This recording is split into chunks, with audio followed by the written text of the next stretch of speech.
안녕하세요. 가슴편환내과 이경진 원장입니다. 안녕하세요. 가슴편환내과 최순욱 원장입니다.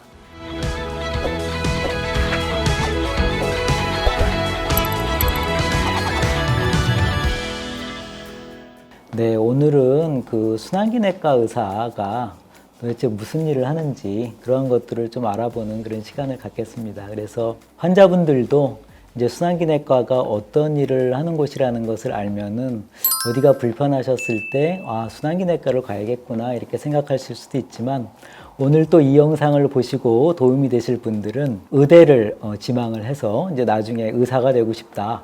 이러한 분들이 그 과정이 어떻게 되는지 이제 그런 이야기도 해보도록 하겠습니다. 특히 뭐 부모님들도 그렇고 이런 데 관심 있는 분들이 오늘 이 영상을 보시면은 도움이 되실 것 같습니다. 그 순환기내과 의사 오늘 주제 말씀드릴 건데 그 순환기내과 말씀드리기 전에 인턴 선생님부터 해가지고 레지던트, 펠로우, 교수님 다양한데 이 직급이 좀 디테일하게 구체적으로 어떤 차이가 있는지 혹시 설명해 주실 수 있을까요? 그렇죠. 일반인들이 그 의학 드라마를 보실 때도 항상 헷갈리시는 분인데 오늘 확실히 정리를 해드리겠습니다. 우선 대개 우리나라는 지금 의학전문대학원이 이제 거의 없어졌기 때문에 예전처럼 이제 의대 6년의 과정을 거쳐야 됩니다. 보통 의예과라고 해서 2년을 마치고 그 다음에 본과라 그래서 이제 4년인데 사실은 대학원 과정이죠. 그래서 그 대학원 과정을 마치고 나면은 이제 의사 면허증이 나오고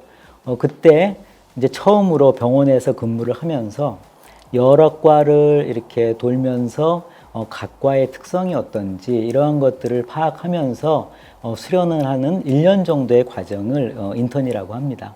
그리고 그 인턴이 끝나면은 끝날 무렵에 이제 본인이 어떤 과를 해야 될지를 이제 보통 정하게 되죠. 그래서 이제 보통은 레지던트라고 하는 것이 우리나라 말로는 전공이라고 합니다. 그래서 그 레지던트 과정이 대개 3년에서 4년 정도고요. 이제 그 과정을 끝나면은 이제 보통 전문의가 이제 되는 것입니다. 그래서 예전에는 보통 전문의만 해도 이제 그 의사로서의 과정을 다 끝났다고 하는데 요즘 하나가 더 있지 않습니까? 네. 그게 바로 전임입니다. 예를 들어서 내과 전문의가 됐어도 이제 내과 중에서도 뭐 순환기내과도 있고 이제 여러 분과가 이렇게 있기 때문에 그러한 것을 좀 더 세부적으로 이렇게 공부를 하는 과정인데 되게 몇 년이죠? 그 과정이? 뭐 기본 2년을 바탕으로 하고 있는데 사실은 대학 사정 따라서는 뭐 그리고 또 뭐 결국은 자기가 교수의 꿈이 있다 해서 대기를 하는 자리에 따라서는 뭐 4년, 5년씩 하시는 분들도 많이 그렇죠. 있으시죠. 특히 요즘은 내과는 예전엔 4년이었는데 요즘은 3년으로 바뀌면서 오히려 전임의를 3년으로 하는 경우가 되게 많죠.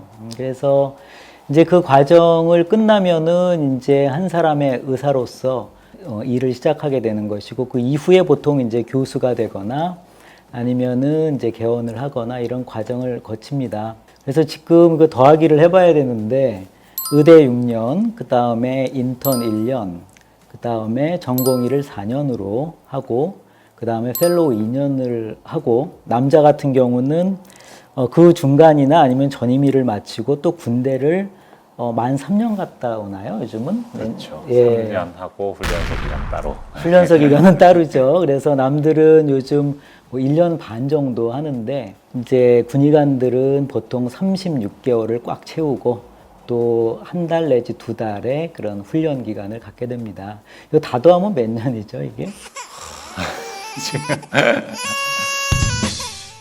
이런 분과 전문의는 의사로서의 경험을 하고 나서 되는 그러한 이제 자격증이 되겠습니다. 네.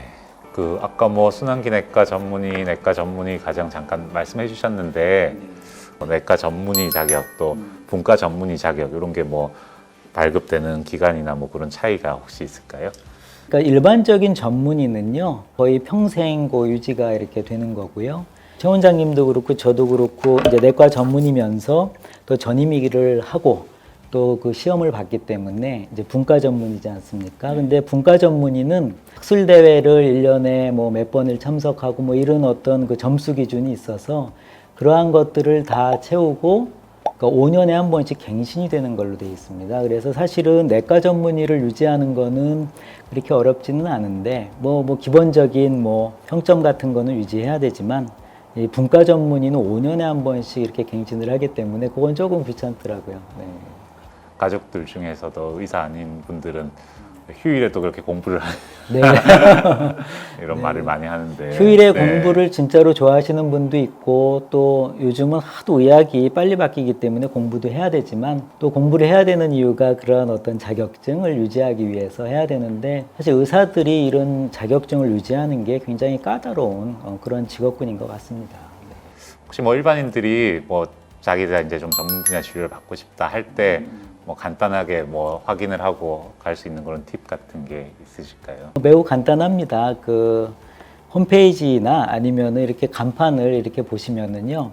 무슨 의원이라고 돼 있고 그 옆에 조그만한 글씨로 진료 과목 뭐뭐 이렇게 돼 있으면은 진료 과목이 예를 들어서 뭐 내과다 그렇게 하면은 그분은 내과 전문의는 아닙니다. 그래서 일반이신데 이제 내과도 본다 그런 의미가 되겠고요.